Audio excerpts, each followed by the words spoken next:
Chicken മുളകിട്ട റെസിപ്പിയാണ് കേട്ടോ. നാടൻ ചിക്കൻ കൊണ്ട് ഞാൻ കാണിച്ചു തരാൻ പോണേ. ഇവനാണ് നമ്മുടെ കറിയുടെ മെയിൻ ഇൻഗ്രീഡിയൻറ്റ്. മുളക് പൊടി യൂസ് ചെയ്യുന്നതില്ല. ഇവനെ ഞാൻ കുറച്ച് വെള്ളം ഒഴിച്ച് വെച്ചു, തലേ ദിവസത്തിൽ കുതിർത്ത് വെച്ചു.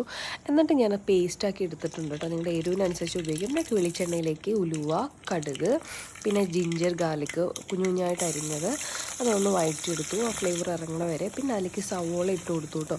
അത് നന്നായിട്ട് വഴറ്റി കൊടുക്കുക. സവോള ഇട്ട് കഴിഞ്ഞിട്ട് ഞാൻ 5 പച്ചമുളക് എടുത്തിട്ടുണ്ട്. അത് എരിവിനനുസരിച്ച് ഉപയോഗിക്കുക. ഒരു തക്കാളി, എന്നിട്ട് നന്നായിട്ട് ഇച്ചിരി 1 മിനിറ്റ് അടച്ചു വെച്ചിട്ട് വേവിക്കുക. വെള്ളമൊക്കെ ഇറങ്ങുമ്പോൾ അതിൽ ഉപ്പിട്ട് കൊടുക്കുക കേട്ടോ. എന്നിട്ട് ഞാൻ നമ്മുടെ വീട്ടിൽ തന്നെ പൊടിച്ച മുളക് പൊടി, മഞ്ഞൾപ്പൊടി ഉപയോഗിക്കുന്നുണ്ട്, ഒരു 1/4 ടീസ്പൂൺ. എന്നിട്ട് എരിവിനനുസരിച്ച് ആ മുളകിൻ്റെ പേസ്റ്റും ചിക്കനും ഇട്ടിട്ട് വഴറ്റിയിട്ട് അതിലേക്ക് 1/4 കപ്പ് വെള്ളം ഒഴിച്ച് അടച്ചു വെക്കുക. എന്നിട്ട് ഞാൻ മല്ലിയില നമ്മൾ വീട്ടിൽ തന്നെ ഉണ്ടായതാട്ടോ, അത് പറിച്ച് അതിലിട്ടു, കറിവേപ്പില ഇട്ടു, 2 പച്ചമുളകും ഇട്ടു.